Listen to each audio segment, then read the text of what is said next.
Good morning, everyone. I'm Avi Tavanian. Good morning, Phil Schiller, and this is the Avi and Phil Show. We're here to entertain you for the next afternoon as best we can.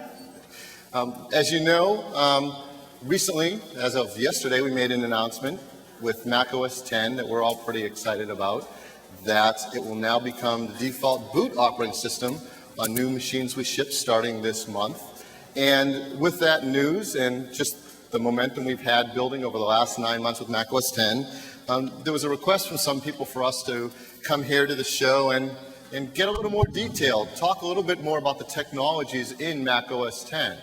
So that's why we've created this session, and very thankful to the good people at IDG to allow us to quickly add this section into the show so that we could talk to you about some of the power in macOS 10 and some of the technologies that make us confident on why we're making this the platform for the next decade for the Macintosh.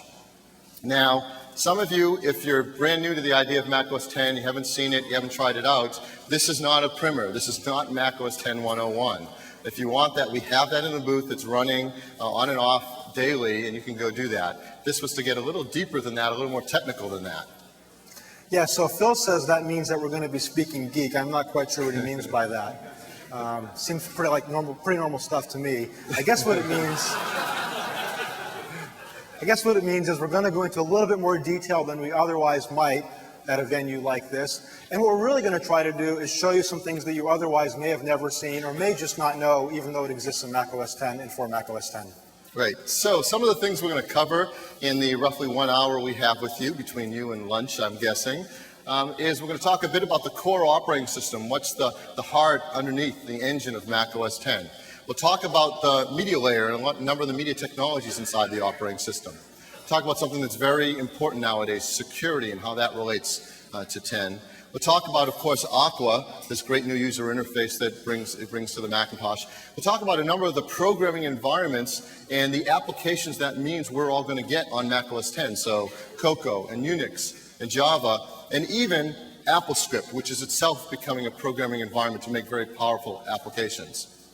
So to begin with, let's kick off right away with the core of the operating system, that heart that beats at the center of macOS 10 and delivers so many amazing technologies to make this the stable, robust platform for the future. Okay, and let's start with the very lowest level piece of software in the system. That's the kernel.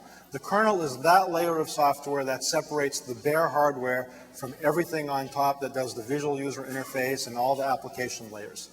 Now, what I find interesting about the kernel in macOS 10 is although no one ever really sees it, they get huge benefits from all the new technology we've gotten here. In fact, arguably, if you look at all the requests that we've had from our customers about things to do to make the macOS better, the kernel is responsible for a large number of those that have very high impact. For example, in the area of memory protection, and virtual memory. These are two important new technologies that exist in macOS 10 that make the whole experience much better. You don't have apps that crash, and you can have an app that crashes, but if it crashes, it doesn't take down the system or compromise any other process in any other way. And with virtual memory, every application can use as much memory as it really wants to.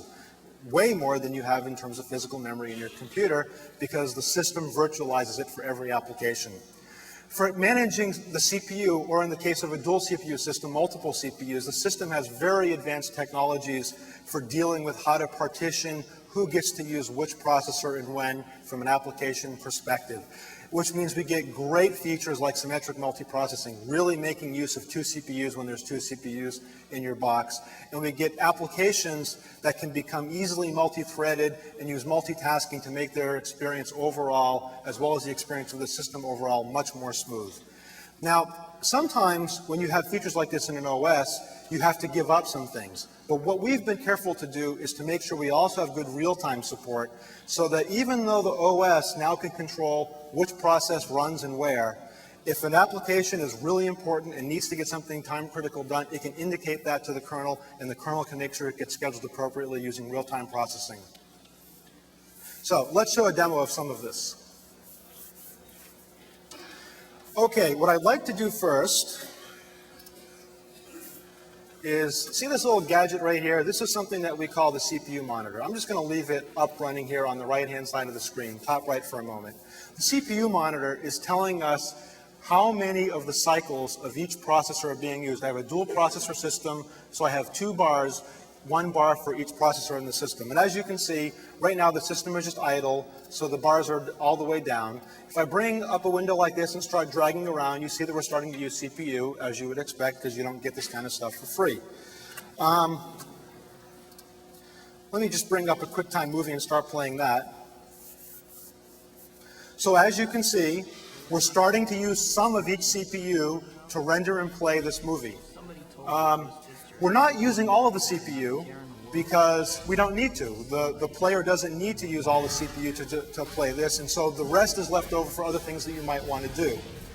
In fact, what you see going on here is we're not just using one CPU with the other one being completely idle. We're seeing the time sharing going on the CPUs because the system is automatically scheduling parts of the QuickTime player on each CPU as it sees fit.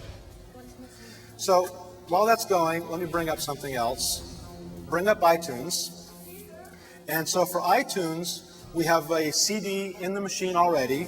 What I'm going to do is click import, and this will start up.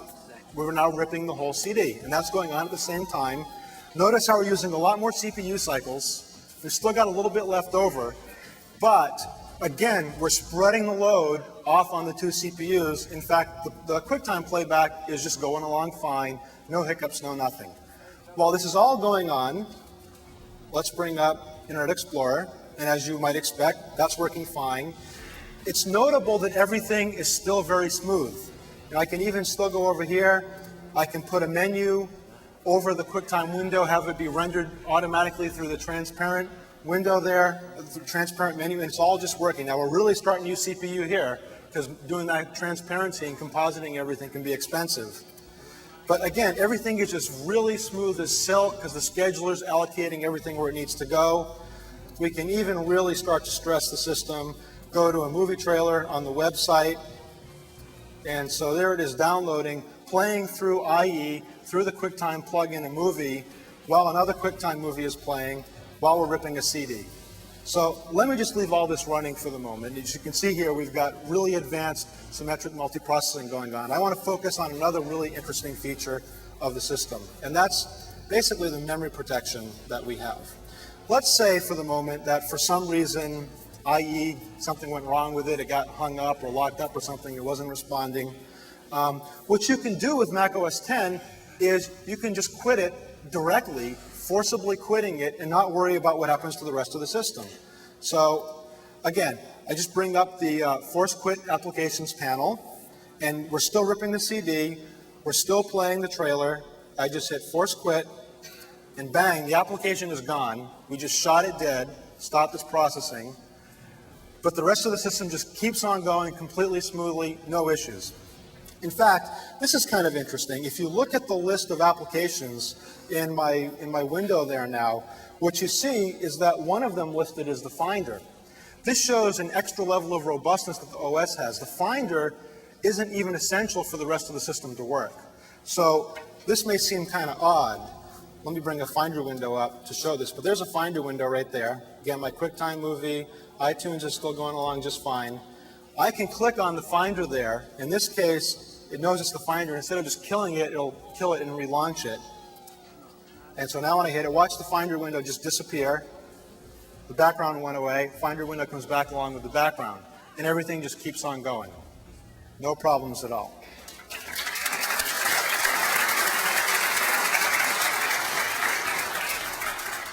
So I hope you see we're building an incredibly modern, robust core operating system. In addition to the kernel, some of the other key elements we wanted to mention today about the core OS, the file system. We have a file system that's something usually as a user we don't think about. It just works, it's there. But in Mac OS X, we have a dramatically new, more robust, more capable file system than we've ever seen before.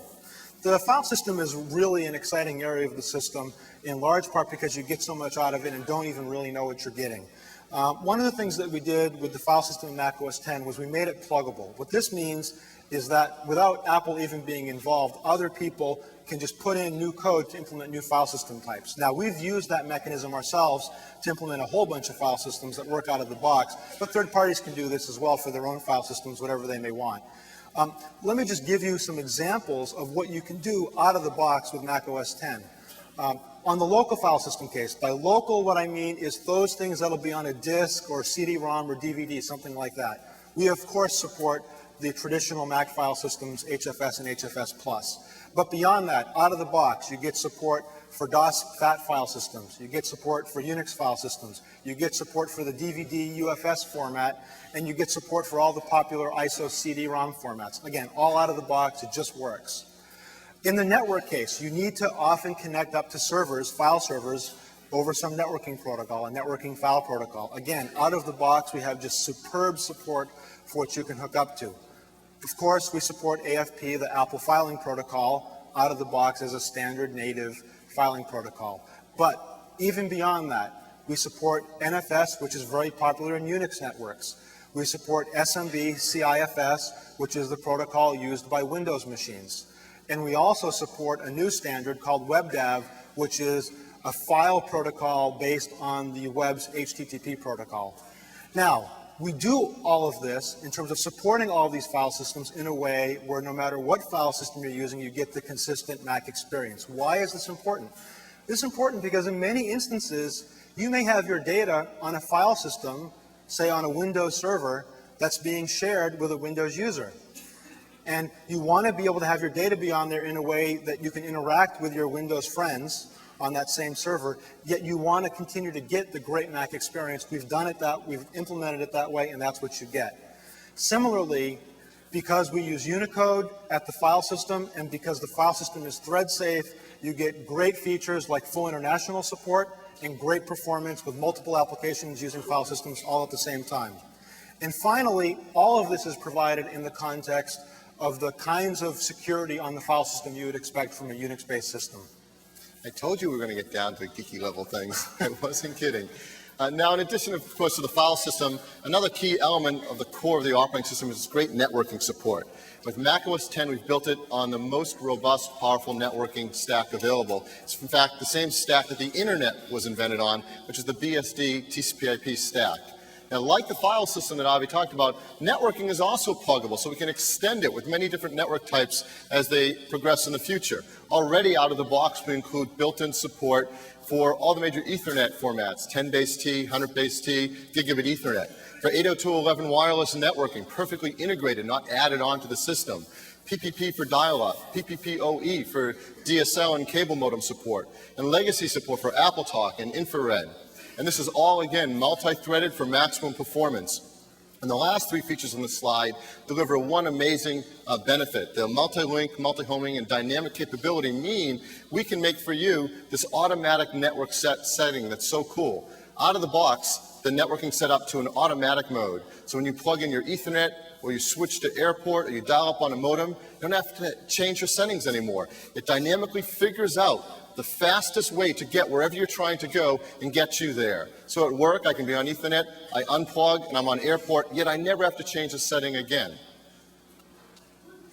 Okay, so we talked about a lot of technology there, and I guess it is kind of geeky stuff. I will admit that. Now, the problem with technology is it's no good unless you can make it useful. And what I like to observe is that we've packed all of this technology into an OS, but we haven't forgot about all the things you need to put around it that really make it nice and easy to use. What do I mean by that? What I mean is you get all this technology, yet at the end of the day, you get plug and play from your devices. So you get a FireWire device, a USB device to use them. All you do is you plug them in, they just work. What I mean is often when you're working on interesting technology, you can build up an architecture that makes things too slow. That is not the case, for example, in I/O, where while we've got a great architectural technology for how we do everything, we do not sacrifice and we get great throughput, both networking and with file system. You have to worry about issues like low latency. You know, if your machine isn't responsive, it doesn't do any good to have cool features because it's not responsive. And that's, when I talk about that, I talk about right down to interrupts and doing things at interrupt level very quickly. Those things are all considered and handled in Mac OS X. We have very low latency. Similarly, if you've got a PowerBook, and many of you do, and those of you that don't should go get one, you expect that when you close the lid, and open it back up, it wakes up really quickly. Well, actually, maybe you don't expect that, but you should expect it now because that's the kind of system that we want to deliver and that we do deliver. Similarly, you want to have great battery life when you're running your OS and your applications. We provide all those things in Mac OS X, and we do a lot of these things using object-oriented technologies, which are sort of the foundation for a lot of what we try to do, and will also allow developers to benefit from the work that we do as they bring their own technologies into the Mac. So that's the core OS level and just some of it. We could go in much greater depth, but now let's pop up a level and talk about the media technologies. More direct benefit for a lot of you with the great media you can use inside of Mac OS X. This really sets a new standard in operating systems for the different types of media you can use and how well they are all integrated deep within the system. This is just a partial list of some of the media technologies that are important to all of us that Mac OS X excels at. 2D quartz, video and audio with QuickTime, 3D with OpenGL, a brand new audio architecture under the system, great new font level support with more font types than ever before, color sync integrated so the entire system, everything you see on the screen is color managed, image capture for cameras, and incredible device support. Okay, so let's talk about the geeky aspects of this, and let's focus on Quartz. First of all, something to keep in mind is everything that relates to Quartz is based on PDF, and what that means is everything you do can be based on importing and exporting PDF and using PDF as a full-fledged data type. That means that any kind of application you write on Mac OS X can literally consume and produce PDF, a very, very powerful idea, which I think is going to have profound implications for applications on the Mac moving forward. Now, we build in some really wonderful technologies. For example, all the graphics you see on the screen are anti-aliased by Quartz. And we do it in a way such that not only does it look good, but it draws fast, again, without any compromises there. Fonts. We have support for a wide variety of fonts. If you've got fonts, you just drag them onto your system. They work, whether they're TrueType, Type 1, or OpenType. They're all supported. We love them all. Color sync. Phil mentioned color sync technology. It's integrated deeply into the system such that everything on your screen is managed by color sync, and it all looks great.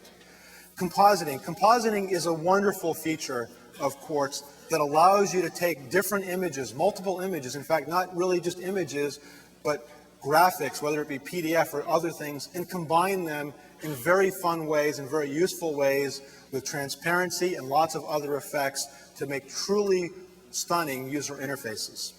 Similarly, if you sit down and use Mac OS X for a little while, something that you notice is it's a little bit different in terms of the smoothness of the way things operate.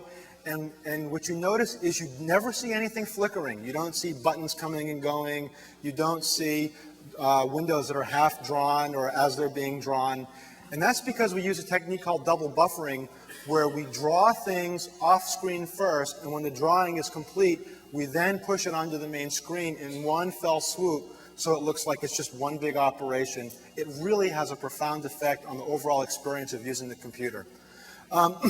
Also, at the window level, we have per pixel alpha and per window fade and morph. What does this mean? This means that for every window, you can specify at the pixel level what the alpha or transparency level of that part of the window is. So you can do some really incredible things with that. The other things that I mentioned all relate to the wonderful effects you see as the user interface is working itself, whether it be transparent windows, whether it be the Genie effect of windows shrinking down, or other things like that. Those are all primitives built into the Quartz graphic system that the Windows system and applications take advantage of. Now, as if that weren't enough, all of this is completely integrated into printing, which means that when you use Quartz to do your graphics in an application, your application basically automatically knows how to print because Quartz knows how to translate everything into something that can be printed very easily and with high quality, all automatically. So one of the most important things out of the whole Quartz imaging model is PDF. So I'd like to just take 1 second to show you how the PDF built-in capabilities work for Mac applications. It's very simple but incredibly powerful. The most obvious example would be to take an application many of us love, Word for 10, a great new product, and I can create just beautiful, rich documents in Mac OS X. What if I want to send it to someone else to take a look at? What if I don't know what word processor they have? Maybe I don't know what fonts they have, but I want to make sure they can see this in a beautiful format using PDF, which, as you know, is a standard created by Adobe and is the most popular document standard on the internet.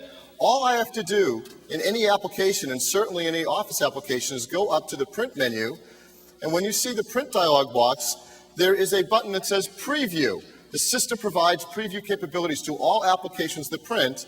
When I click Preview, it launches the Preview app and automatically creates a multi-page PDF document of exactly what I had there in Word. And this is a real PDF. The fonts are actually bundled and included inside the document, so wherever it goes, whoever I give this to, whoever I send it to, gets a beautiful document to read exactly as I created it. So PDF works for all my applications. Phil, you know, that's a word processor. Of course, it would work for that. What are you really getting at here? What am I getting at? This is not something you just add to an application or the developer has to do a lot of work for. This is something that works on everything on macOS 10. So for example, I could take any application that prints and now create a PDF. So here's an example I thought of that'd be quite different and probably something you might not have thought of. Let's say I'm in the middle of a chess game.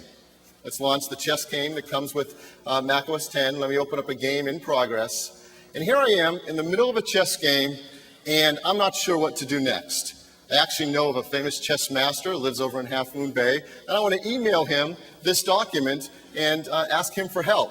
Well, sure enough, chess supports print. So I go to print, I say preview, and I've just created a PDF document of that chess game, mid-game, that I can send to him. He doesn't have to have a Mac.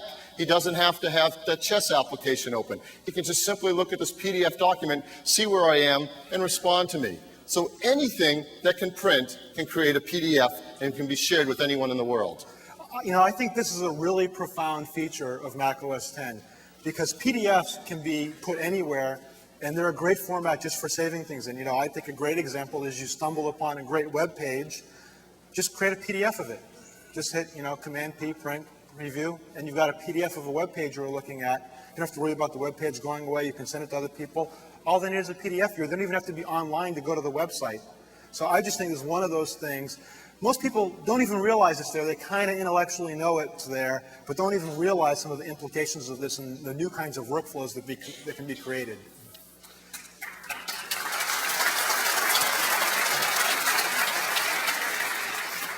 So next up is audio. We have an entirely new audio system built into macOS 10. It's one of the areas that our developers told us they really want us to work hard on to improve. And we've really gone and done the state-of-the-art audio architecture. We now have 32-bit resolution. This goes beyond the 24-bit that many pro applications are used to full 32-bit audio resolution. And it's real multi-channel. So you can add any number of channels to an application. You can do 5.1 surround sound, 10.2, things that others haven't even thought of doing yet. And yet it does it with low latency. And it's ultra low latency. You can get to sub-millisecond performance. We'll show you an example of that in a minute, what that really means, but it means incredible professional responsiveness in the audio system. And it uses Velocity Engine, that many elements of the core audio engine have accelerated the Velocity Engine for super fast performance on GeForce systems. And we've done something our developers really asked us a lot for, which is to build in a real MIDI architecture with MIDI services. So now we have a true great MIDI engine that MIDI applications can be built on top of. And a lot of music applications use DSPs. So you can plug in and add effects, add synthesizers. Well, now we have a standard for that called audio units. And for DSP plugins that can be added to an application, if they're written to this new audio unit spec, they can be plugged into any music application, something that happens only on a Mac. Okay, so I'd like to invite Doug Wyatt on up, who's going to help me out with a demo of all this. Hey, Doug, how you doing? Good, how are you? I'm doing great. Y'all ready? Yep. Okay, so Doug and I would like to show you some of the features of macOS 10, especially in the area of MIDI. So we've got a little app here that knows how to do a couple things. Let's go through it. First of all, one of the things that we can do now in macOS 10, just out of the box, is we can play MIDI. Right? Mm-hmm. So what we have here is a MIDI file, and let's just start playing this. This is music. There's a very small description of it in the MIDI file, basically notes, and the computer itself is synthesizing all of this on the fly. So what you hear is being done by the computer. It's not a sound file, it's just MIDI. Okay, now let's stop that. Now, instead of taking data from the file, Doug, you can send the data to us from your keyboard, right? Why don't you do that for a second? So what's going on here now is Doug is playing on the keyboard. Why don't you explain what's going on here, Doug? Okay, I'm triggering MIDI events from this keyboard. It's sending them over USB to the Macintosh. Through our MIDI architecture, we have drivers and application interface. This application is receiving MIDI events, and as soon as it receives a MIDI event, it's triggering, sending messages to the software synthesizer to render the notes. And one of the key things here is not only does it work, which is kind of cool, but it does so with very low latency, so it feels like when you hit a key, you hear it, right? It's extremely responsive, yeah. Extremely responsive. If it wasn't, you wouldn't be able to play. No, especially not fast music like I was just playing. Right. So. Now, but to really show that and to show off some other features, what we're now going to do is we're going to play that MIDI file I just played, and then we're going to have Doug play along with it, which will show not only can we synthesize music, but we can have multiple inputs, put them all together on the computer. Again, the computer's synthesizing and combining everything, and then to validate that we truly have low latency, it'll hopefully sound good. Yeah. You're going to play well, right? I'll do my best. And that could only be the case if it was low latency, because if it wasn't low latency, he wouldn't quite know what was coming up. Or he would be playing based on what he hears, and it'd be too late by the time he heard it and played it. It's hard to compensate for good latencies, yep. Okay, so I'm going to start this up, and why don't you play along?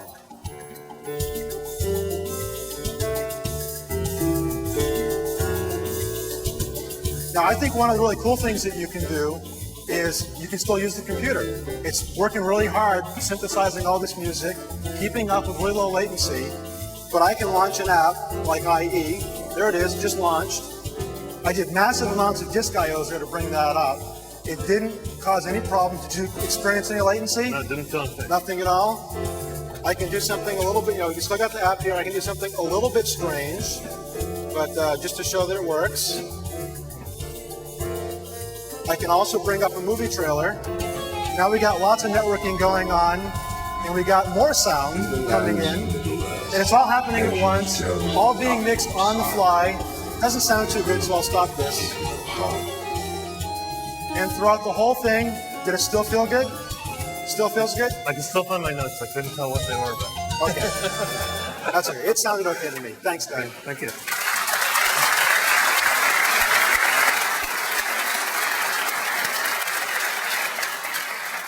Very cool. I put our engineers up against anyone else's engineers playing music. They are so good.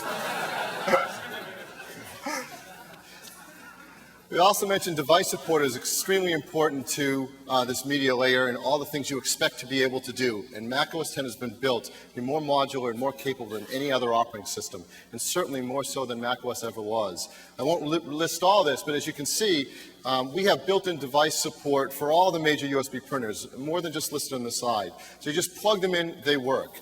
All the major laser printers, you just connect to them on your network and they just work. You plug in all the major digital cameras and they work. DV camcorders, inside iMovie, whatever your application is, just work. All these storage devices, even the age-old floppy, all the way up to modern storage media like memory stick and smart media, just work with macOS 10. And input for devices like keyboards, mice, joysticks, speakers, and microphones all work built in with the device support and very modern architecture of device management in macOS 10. Another level we said we'd touch on today is security. Increasingly, this is becoming important to people who use personal computers to provide great security on their computer platform. As we've been building macOS 10, we've worked very hard to try to have great security at all levels of the OS. Yeah, we take security very seriously, and it's ranked very high on our list of things to really get right. As a result, we've built a lot of technology into macOS 10 that relate to security, and we've done a lot of things with it that we believe help to increase the security of the system overall. So let me go through some of those points. First of all, authentication is built into the operating system and is required for those operations that may compromise the system in general. You need to validate that you're allowed to do these types of changes to the system before they're allowed to be made. Similarly, out of the box, we ship with a very conservative default setup in terms of all the settings that can be done to enable certain types of networking protocols, whatnot, to try to minimize a user from accidentally setting up an insecure configuration. Next, we build in a lot of technologies in their secure form. So for example, we ship SSH as the way to hook up via a remote terminal session. We ship SSL built in, and we ship in Kerberos built in for those people that want to use it. We also have technologies built in. This is a great one that most people don't even know about. There's an IP firewall built in to Mac OS X. You can get third-party user interfaces today, that will, third-party software that will provide a user interface to configuring the underlying firewall that's built into the operating system. We have a technology that we call Keychain, which helps you to manage your passwords and accounts, which is very useful for when you're dealing with multiple servers or things that require multiple authentications. And we have a really nice feature for ultimate data protection that we call encrypted disk images. This allows you to create a virtual disk on your hard drive that is completely encrypted, so that even if your system were compromised for some reason, someone still couldn't get your data because your data is actually encrypted. So getting the encrypted disk would do them no good. For people who want really secure environments, you can go all the way down to the level of setting a password on open firmware, which can prevent various operations that might be harmful to security, like booting off a CD, from actually occurring. You can just completely disable it and password protect it. And finally, as a foundation for all of this security, the concept of multiple users is built in and supported at the lowest levels of the system, so at all times the system knows what user is doing what and what they're allowed to do, and protects against bad things happening, including file permissions and other things like that. So let's ratchet really up a layer here and talk a little bit about Aqua, which is the face that you all see when you use Mac OS X. I think many of you have seen this, and hopefully a lot of you are using Mac OS X, and you're now familiar with this great new user interface that we've brought to the Mac platform. It takes advantage of so many of the things that Avi mentioned earlier when we talked about Quartz. On-the-fly anti-aliasing, and drop shadows, and the Quartz compositing engine. So when you drag a menu over a QuickTime window, it's beautifully semi-transparent. They just interact beautifully and seamlessly, and it works the way you want it to. One of the most important things we thought about in designing the Aqua interface for Mac OS X is to make it not only friendly, but easy for new users to get into, easier than the Mac ever was. Yet, as professionals get deep into it and explore it, they find tools for them that make it more powerful than the Mac ever was. And that's a big challenge, to try to span from the new user to our most powerful professional creative customers. And we've done a lot of that work and achieved great results. And this is something others just don't try to take on. Now, one of the things we know about our customers, Mac customers, is that a lot of you really love to customize your system. You like to make it yours and set things up the way you like it. And many of the things in Mac OS 9 and previous versions that people like were actually tacked on and added and didn't work together really well. With Mac OS X, we worked very hard to make it more customizable, right built into the system, not tacked on. Right, so there's actually quite a number of areas in Mac OS X where the user can just customize it to his or her heart's content.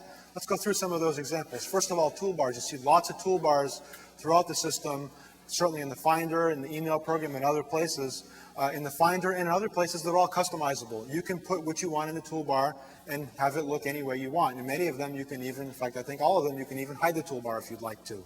The dock is a great area of customization where you can bring down things like folders or other documents and use menus to even get a custom environment, if you will, a custom way to go through your file system, for example. I'll show that a little bit later. System status menus, top right of the menu bar. A whole bunch of information that can appear in terms of system status up there, but it's all under your control. You get to control what's up there, where it is, and what it shows.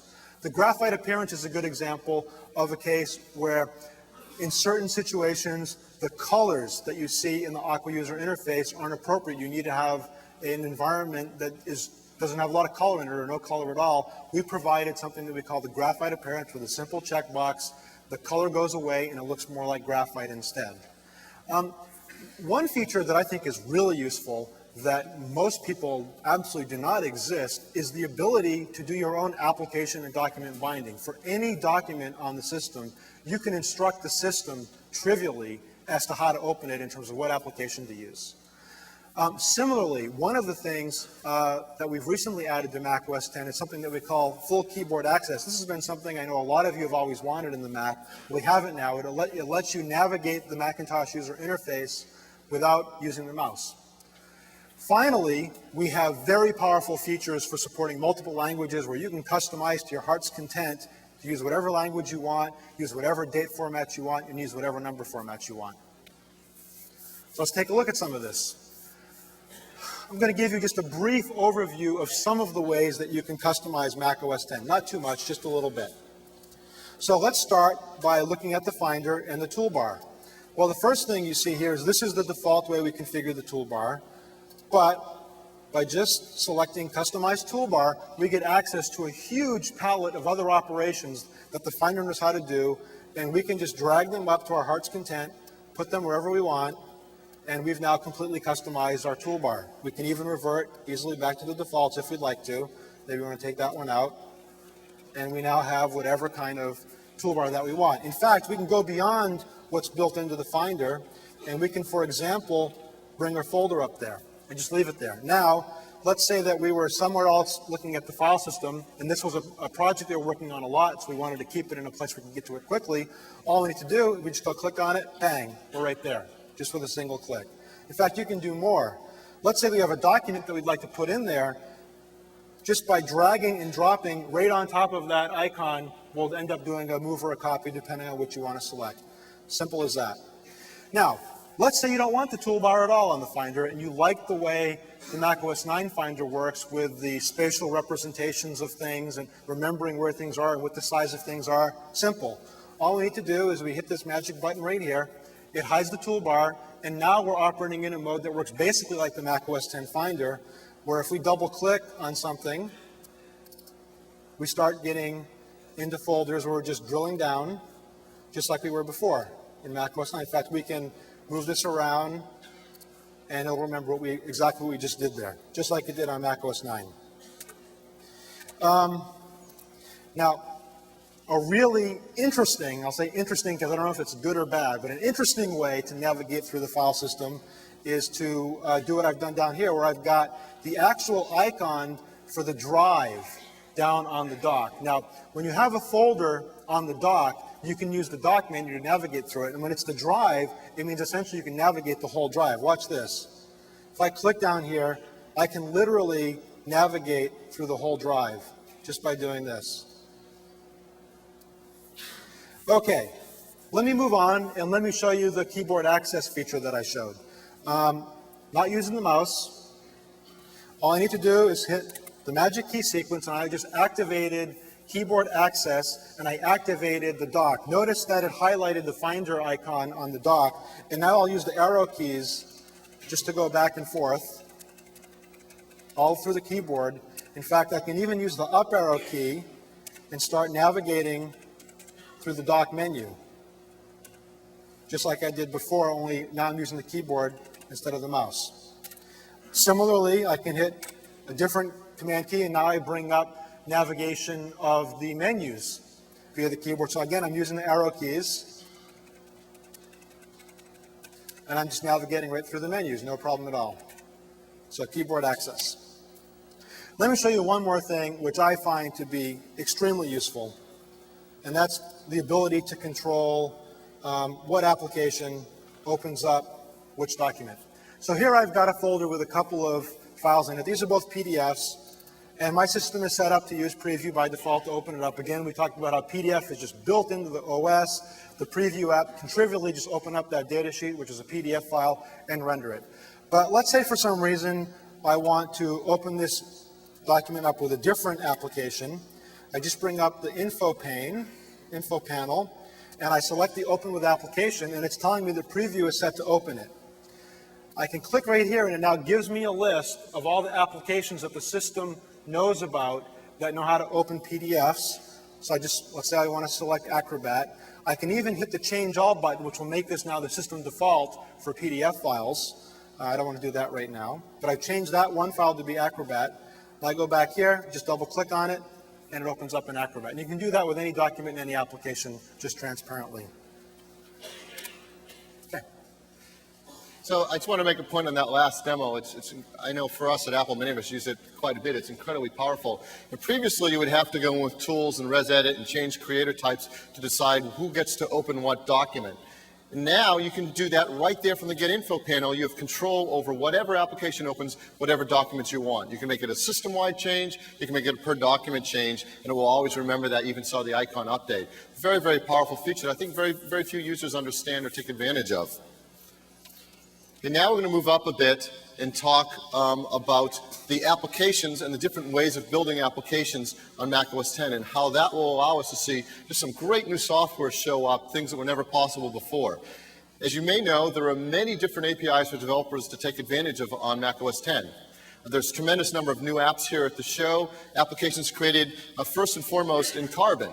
And Carbon is a great way to make a macOS 10 native app. Things that you see from Microsoft, from Adobe, and so many others are all done with Carbon, and that's a great way to make an application on macOS 10. What we want to take some time right now is talk to you a little bit about Cocoa, because it's new to macOS, and it creates yet another way to create a modern macOS 10 application and gives you some incredibly powerful tools. Thank you. Yeah, Cocoa is very exciting. And let's talk about some of the technology that underlies Cocoa. First of all, something to keep in mind is that Cocoa is based on object-oriented technology with a dynamic runtime at the base of it. What does that mean? Well, for purposes of today, what it means is developers have at their disposal a powerful foundation of technology that lets them write their applications really quickly. This is enabled by the low-level plumbing of the environment, the fact that it's object-oriented and based on a dynamic runtime, but perhaps more importantly, because of the fact that we've already done a lot of the work, most of the work, for what most applications need to do. And that's in the form of foundation classes. These are the low-level classes that help an application manage memory, deal with Unicode, deal with text, things like that, or classes at a higher level that help to deal with the user interface. We often refer to it as AppKit, where if you want to have a menu, you don't have to write any code. You want to have a window? No code. It just all happens automatically because we've written that code in an object-oriented way where developers can just trivially take advantage of it. Now, with this kind of foundation technology, we've created a very broad range of coverage of the things in macOS 10 that you now suddenly get for free because they're supported by Cocoa. And so you get full Aqua as an application, for example. You get full access to AppleScript, and your app becomes automatically scriptable. You get full access to the underlying Quartz drawing. You get trivially the ability to use Unicode in everything you do, and all of this, whenever data goes in and out, is based on XML standards. Now, we've been so excited about the potential here that one of the things that we decided to do was to take our developer tools, which include a wonderful visual editor for building user interfaces, and we put them all for free with every copy of macOS 10.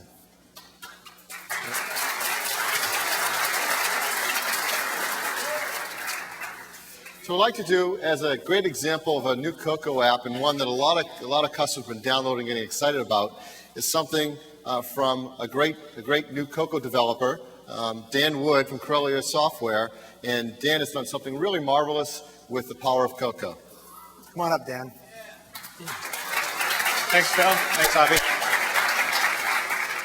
Okay, I'm Dan Wood of Corellia Software, and I've created a new application called Watson that I want to show you today. So we're all very familiar with the web, and we've all visited lots of websites, and we've probably searched for everything with Sherlock. But a lot of what's on the web is not really content, it's not really text, it's applications. But they're not really Mac applications, they're not Mac-like, going from page to page to page. So what Watson is a collection of the most useful web-based services, and you can see their icons along the top here. Except that rather than viewing them in their browser, it's wrapping these services up in an attractive Aqua experience. So we call it desktop web applications. And it combines the best of the macOS 10 user interface with these great services that are available out there on the web. And it's amazing how much it simplifies and speeds up your access to these kinds of services that you might really use on a daily basis. We're also pleased to announce version 1.1 of Watson today, and it includes 2 new tools, TV listings and package tracking. So let's just get into a demo. So the package tool accesses the tracking services of multiple carriers, of the most popular carriers, and basically at a glance you can take a look at the status on your packages that you have going on. So here we can see that these two guys were delivered, and I just ordered this yesterday. Aaron Hilligus has a great new Cocoa book, and they put it into the system just a few hours ago, actually, so I can watch this as it progresses its way to my house. In fact, we can add something new. I have a hypothetical air bill number here for a new iMac that I'm going to ship across country, and that's the UPS tracking number, so I'll add that to the list. And then as that gets put into the UPS's database, I can actually see how it's doing as it goes across the country.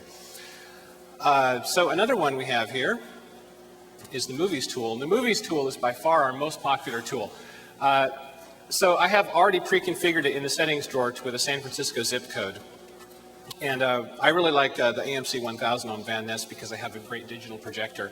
And so we can say, okay, here's some information about the theater, and what's this movie, Monsters, Inc.? And you get to find out what the show times are. I see there's one at 1:20, so maybe if we all hurry, we can get there after this keynote. Anyhow, you can see a little bit of information about the movie, but what's really fun is that you also get to see a preview of the movie in QuickTime.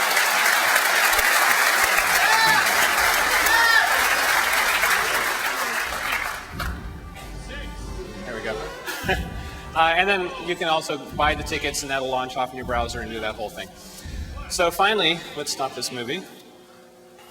Let's try the Images tool. This does actually do some searching, some things that Sherlock can't do, so I thought what would be fun would be to look for Phil Schiller. So here's some images of Phil, and it just sort of fills this up dynamically. So there was this one interesting picture that I thought was kind of cool, and if you look down at the bottom here, the page, it's kind of fun, the URL says it's called Brush with Greatness. Watson integrates with other tools on your Mac OS X system, so in this case I can open this up with Preview, and that downloads the file and opens it up in Preview, and then you can save it and print it and all that kind of great stuff. So that's my demo. There's a few of the tools. We have a lot more on the way as well. So a lot of people have said that Watson is a really cool tool, and thank you. But I want to talk a little bit about what's under the hood, and I think that's pretty cool too. So Watson is written in Cocoa. It's a Mac OS X exclusively application. And I'm an old-time Mac programmer. I've been programming the Mac since the days of small black and white screens. And I recently started using Cocoa. And I can easily say that using Cocoa has sped up the development process by a factor of at least 4. It's just amazing how well it's been for me. So this program, for instance, and all the tools that you see are about 20,000 lines of code, and the project was started in June with a development team of just 1 engineer. That's me. So what Cocoa gives you, you saw the list that Avi and Phil mentioned, but just for example, some of the toolbars that you see, or the columns view that you saw in the movie tool, and some of the low-lying things like XML support and the plugin mechanism and those kinds of things, mean that I don't have to spend my time writing that code and programming that kind of stuff. I can spend all my time working on what makes Watson Watson. And so, actually, the point is this. With Watson, if I hadn't been using Cocoa, it's that Cocoa didn't just make Watson easier to make and faster. It made it possible. Because if you're running on a limited budget, limited time, it may just not be feasible to use anything less sophisticated. So I couldn't have accomplished all this without using Cocoa. So check out Watson. It's on a Corellia.com website. You can search for it on Apple's Pages or Version Tracker. And it's just an example of what you can do with Cocoa. Thanks very much. Thanks, Dan.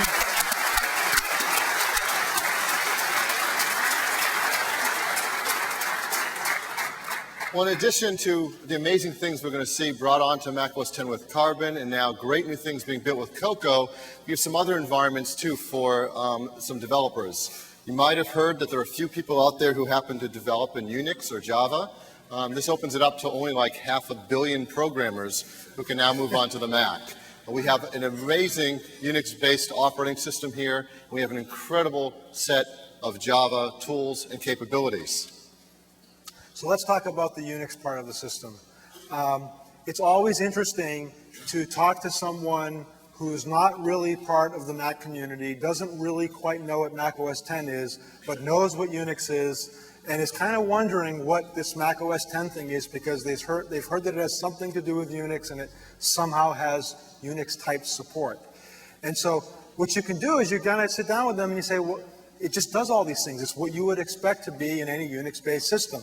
So we start at the lowest levels with the mock BSD kernel, providing all the normal APIs, the POSIX level APIs that you would expect to a Unix programmer. You get a TCP IP stack there. That is the gold standard of TCP IP stacks in the industry. And then, you know, you talk to these people, again, they're Unix people, they expect certain things, and you say, well, you know, the standard system libraries that you're used to, they're there. The normal system daemons that are there that do networking and other things, they're pretty much there. The commands from the BSD world and the GNU world, they're all pretty much there. You know, things like awk, grep, vi, emacs, perl, gcc, ssh, they're all there. How many out there know what all those are? That's pretty good. That's pretty good. But it's all there. And the other thing is, for the occasional thing that's not there, it's almost trivial to just put it there because you grab the source code, which is generally freely available on the net, and you compile it and you build it, and it's done. So it's really powerful. And the answer is always, yeah, it's just there. So we're going to see some great things from Unix developers coming onto the Mac. You've heard of big things like Maya, which came over from the Unix world, but there's probably some great things you haven't seen yet. And this demo, I think, is just really amazing and wonderful to watch. So I'm really happy to have Chris Horvath here from Tweak Films. Chris?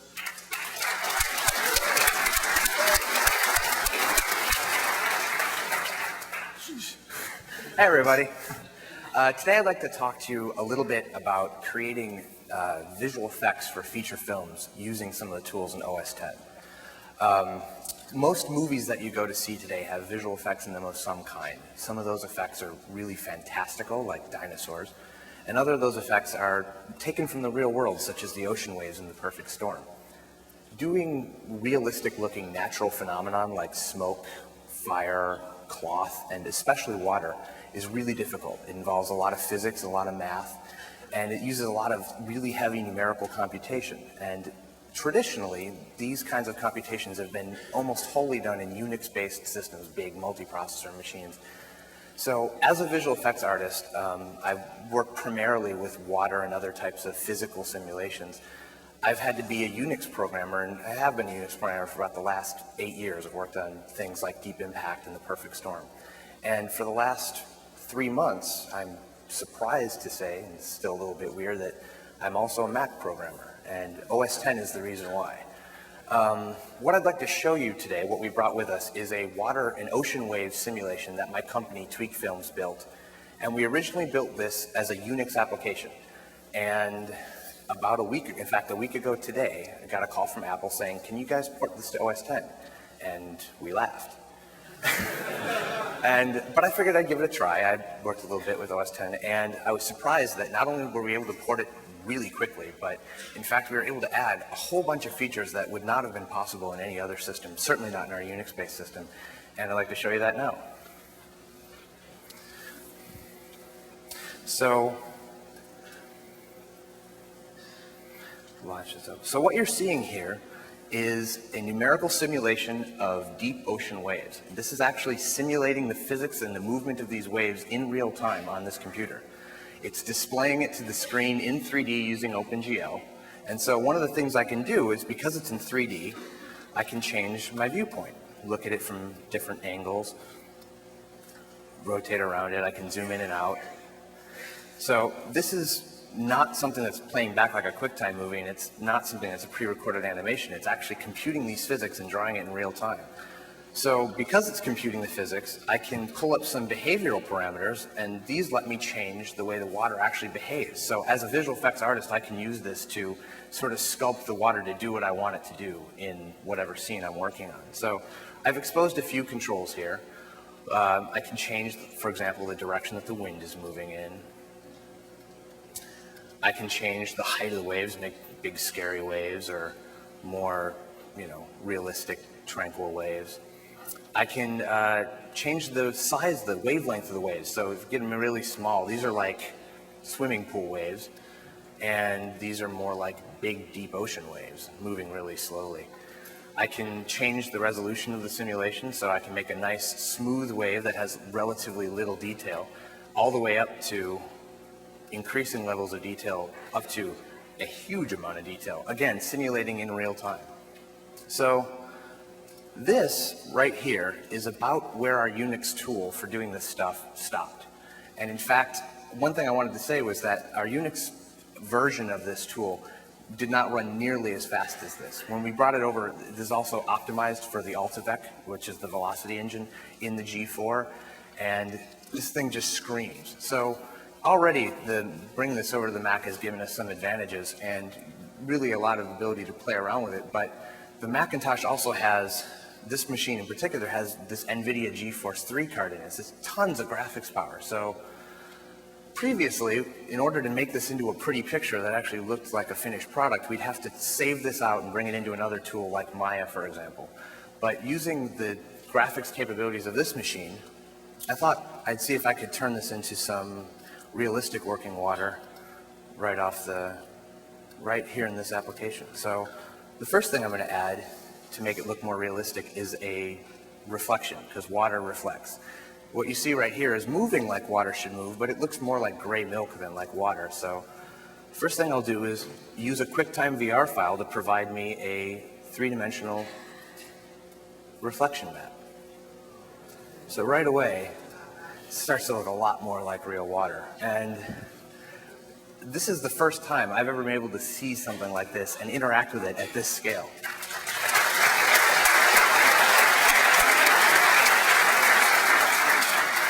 So I changed it around a little bit. I'm going to make the reflections at the top of the waves stronger and make the reflections in the troughs a little bit smaller. And as soon as I got this working, I immediately became megalomaniacal and started thinking I was Lord of the Waves. And so I'm playing around with this, and just completely serendipitously as that happened, Clash of the Titans came on. And there's this great scene where Zeus is playing with the fates of mortals in his little pantheon. I thought, well, wouldn't it be cool if Poseidon had kind of, he could go and control the ocean from maybe his little marble bowl. So I opened up Maya and built a little marble bowl and found a Mount Olympus environment. And yeah, so Lord of the Waves. So that's what I wanted to leave you guys with today. And this application we're going to add a few more features to it so you can play around with it and save off files and render images, and it'll be freely available from our website at the end of the show, the end of this week. So that's tweakfilms.com, and thank you very much.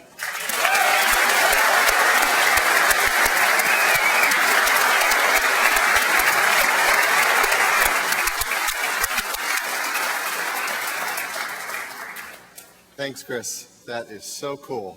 Just amazing what was done. And to think he started that just a week ago. Amazing power. We mentioned Java. As well as having great Unix, there's a great Java system built into Mac OS 10. In fact, as many of you know, it's the only mainstream operating system that ships with Java 2 support. Java 2, of course, thanks to wonderful Sun Marketing, is also called JDK v1.3. I don't know how they came to that numbering, but that's what it is. And we didn't stop at just building in the most up-to-date Java. We made sure it had the fastest VM, Hotspots VM from Sun. We made sure it had the Java 2D support, printing support, drag and drop, the ability with the swing tools to create user interfaces, and of course, most important, the ability to put an Aqua interface on your cross-platform Java apps. So people can have Java apps that run on Unix and Windows and on Mac OS 10, only they'll look better on Mac OS 10 as they take advantage of Java. And then, of course, they can take advantage of things outside of Java as well on the Mac platform. QuickTime as a way to work with Java and provide QuickTime content inside Java. And that's been one area where it's been lacking, is a true powerful media layer, and Apple provides that with QuickTime. And if you want an industrial strength tool to build client-server Java apps, we have that with WebObjects 5. It's a really strong Java story on Mac OS 10. And so if that's not enough, there's more. We've talked about Java, we've talked about Unix, we've talked about Cocoa, we've talked about Carbon. There's all these different ways to build applications to just access the whole world of stuff out there. There's another one which is hugely strategic to us, and that's AppleScript, which is built in right at the bottom of Mac OS 10, where every application can take advantage of it. And we've done a lot of work to integrate it really well, and we've made some really good progress lately that we'd like to tell you about. And as you know, AppleScript is incredibly popular with our professional customers. They create scripts in the Finder to automate tasks in macOS. They've created scripts to automate their workflow between applications because it can control AppleScript-aware applications. And that's made it critical to so many of our professional customers. And they wondered, in macOS 10, we're going to be committed to it. Would we really do the same thing? Well, in macOS 10, customers are learning not only have we been committed to it, we've gone far beyond anything ever dreamed of in macOS before. And just this past month, in December, we shipped this amazing new tool we call the AppleScript Studio. And the AppleScript Studio is this wonderful thing that allows you to now use AppleScript to create professional, high-quality, rich applications. It uses the same tools you use to create Cocoa applications, Project Builder for professional development, Interface Builder for creating very rich macOS Aqua interfaces to your applications. And so it gets everything from Cocoa and Aqua for free inside your applications. The graphic widgets, all the great ports effects, great text capabilities, all built in now to your AppleScript rich applications. And in addition, AppleScript adds the ability to talk to internet services, data like what you saw with Watson. So with AppleScript, you can use XML and SOAP, the latest standards for talking to data services on the internet. And this is so great, we'd like to invite up Sal Segoyan, our AppleScript product manager, to give you a demo. Thanks, Bill. Thanks, Avi. Welcome this afternoon. AppleScript, as you know, is Apple's incredible automation technology that for the last decade has enabled our customers and our users to make incredible solutions to make their lives more productive and easier on the Macintosh. And the good news is that on macOS 10, it's gotten many, many, many times better. And today we're going to show you one little aspect of that, and it's about writing scripts and writing script applications. Since 1992, the way that you wrote a script on macOS was using the script editor application that I just launched. As you can see, it has a very simple feature set. There's no special buttons up here. It doesn't do fine change. There's no interface. You can write scripts with it and save those scripts and run them. And since 1992, that's what's been available to you. With macOS 10, as Phil had mentioned, we've taken AppleScript and made it a peer language with Objective-C and Java. And what that means is now we can take AppleScript and use the same development tools, Project Builder and Interface Builder, that Objective-C and Java use on macOS 10, and we can create the same macOS 10 native applications. So let me show you the Project Builder environment. This is AppleScript Studio in Project Builder. There's a lot to look at here because this is a professional development environment. It's not something simple like the script editor, which is the simple text of script editors. On the right-hand side, I have my script open, and you can see there's the various routines and the colorization that happens. On the left-hand side, I have the various assets that I use in creating my macOS 10 AppleScript application. I have the script there. I have various images that I'm using. I have various templates from InDesign that I'm using, and other resources can be listed in this window. I can also do things like check my dictionary of the application if I want to find out something about what particular commands are available to me. That all appears in the same window on the right-hand side. And I can go back to my script, I can go into a debug mode, and since we're in Project Builder, since we're in a professional environment, we can now do step-by-step debugging with our scripts. So we no longer have to do things like bring up dialogues to find out what's going wrong in our workflow. And this kind of tool enables us to make incredible macOS 10 applications. Let me show you one that I created. This is called Ad Builder. It's a small macOS 10 application that I created for making a real estate catalog. As you can see, it has all the Aqua elements of any macOS 10 application. It has the beautiful Aqua look. We have tabs. We have radio buttons. We have pop-down menus. All the things that are available to any Aqua application, we also have here in AppleScript Studio. So I'm going to use this application to create a real estate catalog using Adobe InDesign, FileMaker Pro, and iView Media Pro running on macOS 10. So let me choose my template style. I think I'll go with the outside one. I like that. I'll pick an area of the country. I'll pick Piedmont and a realtor that I'd like to feature. And I'm going to choose to import text and graphics as well. I'll click the Build Document button. And when I do that, the scripts inside of this application start working. It opens up a template that's in the application itself, gets the information from FileMaker Pro, brings it into the appropriate boxes, and sizes and scales it for it automatically. Then it goes to the images, brings it in, and one at a time, bring it in size and scale. This is only possible on Mac OS X with AppleScript. Thank you.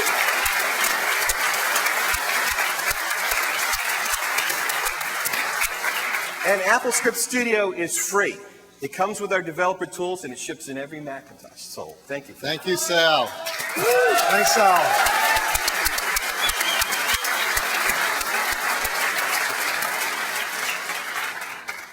Sal is king of the demo at Apple. He is so great. Well, we're just about out of time. We have one last thing we wanted to do. Before we ended, we thought, there's so many great applications, over 2,500 applications. And there are many that you hear about every day. And here at the show, you hear about the things Adobe's doing that are so great. You hear about the things Microsoft is doing. You might even have caught in the announcement here at the show what Sybase is doing. The Sybase guys are bringing industrial databases to Mac OS X, something we've never had in the platform. Yes. So there's so many big things happening, and I'm sure you're watching and learning about all of that. But there are also so many smaller things from small companies, from cool tools that you can't live without, or you wish you had and you never knew was on the platform. And there are many of those in the 2,500 as well. So I want to take just a few minutes to quickly click on and show you a couple of all these hidden gems that you can find all over the place for Mac OS X, and some of you may not have known were here. So if we could bring up this Mac. This is very cool. I have a Mac here, and I asked the team to quickly throw on just shy of 100 applications on the dock. So if you ever wanted to, can you expand the dock and have over 100 applications? You sure can. There's a lot here in the dock. And so, yeah, if you have just a few minutes, what I'd like to do is click on each one of them and launch them all. No. Phil, I think the answer is no, we don't know what the limit is. We haven't got there. We do not. Someday we'll have a dock fest, and we'll see how many we can dump in there. But this is where, by the way, magnification really works. I've got approximately 100 applications. They're not in any particular order, and I'm just going to go in and find the ones I want to demo. The team purposely did not put them in any order. So the first one I want to do is called Earth Browser, and here it is. Earth Browser, cool thing you can download on the web. Maybe you didn't know it, but you can find the time, the weather in many places around the world in real time with the Earth Browser. It's very cool. We can just zoom around, see where it's day, where it's night. You can click on, Honolulu. Let's get the weather in Honolulu. Very cool. It's a lot nicer than it is here. A little cloudy, but still better. Phil, can you show us the South Pole? Oh, okay. There's the South Pole. There's a camera here, so if we click on it, we can get a picture from the South Pole. Very cool. So in case you ever wanted to be there. So anyway, Earth Browser, one of the many cool hidden gems available if you just surf around on the web. Now let's find another one. Let's go a little more educational. Maybe you're a chemistry student, and many of us have been there, had to work through our big chemistry books, lug around these 10-pound books just to look up things on the periodic table. Well, now we have incredible choices for education for software like this periodic table software from Synergy. Let's bring up a basic table. And maybe you're wondering, you have a titanium PowerBook, and you're wondering, what is the melting point of titanium? So let's just click on it, and sure enough, 1,943 degrees Kelvin. So if you're ever wondering how close to the sun you can get with your titanium PowerBook, on the Mac you have the tools to do that. Amazing hidden gems. So just one of the things you probably haven't heard about, but you can find out there in the web. Now since we're getting kind of techie, let me get really techie on you. Let me go find Atom in a Box. Now, you probably have always wanted to see the orbitals in a hydrogen atom. On Mac OS X, somebody's created an application just for that. Here we are looking. Let's get inside it. Let me bring it up in some color. Bring those phases in color. Very, very cool. Let's play with the spectrum a bit. You can actually hear the humming of these orbitals. That is not the sound system playing games. And we can actually control it in three-dimensional space. So I don't know about you, but I have always wanted to find out what the orbitals look like on a hydrogen atom. Very cool stuff, hidden gems all over the web, stuff that shows the diversity of programming and applications going on Mac OS X. Well, and if you can do that on Mac OS X, I'm sure it can do anything anyone in the audience needs. Well, I'm sure if you're like me, you like to play games. I like to play games. I do it too much. And here's one I downloaded just the other day and got it on the internet. It's very, very cool. Demos Rising from Ambrosia Software. And it's a new version of something familiar to some of us who have played in arcades before. And it looks incredible on Mac OS X. Here I am in a spaceship flying over Mars in a valley in a hypothetical view of Mars. And I'll tell you, this is, I've never played it, but I've managed to get good at it. This is very, very cool. Well, here's some guns to take care of. Hey, Phil? What? I think they might be getting hungry. Can I just finish this level? All right. Do I let them finish? Okay. No, that's all right. We'll get a two-player game going later. Okay, now just to balance it back with the amazing, with fun, here's one that I saw recently that just blew me away. I don't know about you, my background is actually in biotech. That's where I went to school and learned about things. And here is an amazing product for seeing a protein sequence. Some of the new emerging stuff happening in biotech. It's by a company called Genentech. And we are looking at a protein sequence in 3D space. We can control it, move around in it. It has great internet connections for finding out things. We can look at the amino acid sequences on it and highlight them. It's just incredibly powerful. Now, I know some of you are cringing because you recognize this sequence. For those who don't, it's a toxin from a python. So that's what we're looking at here in 3D space. But the amazing stuff that people are doing on Mac OS X, you just go out there and find that on the web. Very cool. So last, I'll bring up something that you've probably may not have seen on the web, but I think it's something that everyone would love to have, which is the ability in the dock to get access to news headlines just by clicking a button. There's a really cool product called Mac Reporter, and it uses those dock menus that Avi showed us earlier. And so you don't have to run the app, you just click on it in the dock, and you set up in your preferences what news services you want to hear from. And you just set whichever ones you want, and then when you click on it, it pops up and you pick that news service and you get instantly the online headlines and you can jump to any story you want. So here's a wide variety. We can go from CNN to find out the news of the world to Mac Central to find out the news of the show here today. All right there using dock menus on the dock. So those are just a few examples of some of the hundreds and thousands of amazing applications and gems you can find on the web today and at the show today from Mac OS X. And again, there's 2,500 applications, so many of them. You can just search on the Mac OS X page on Apple's website, go up to a lot of other great places, Mac Central Version Tracker. Last quarter, we had over 1,000 applications come out for Mac OS X. That's over 10 a day, over 10 a day. So there's more out there than you could ever imagine. Right, so we obviously couldn't demo them all for you here today, although we'd certainly love to.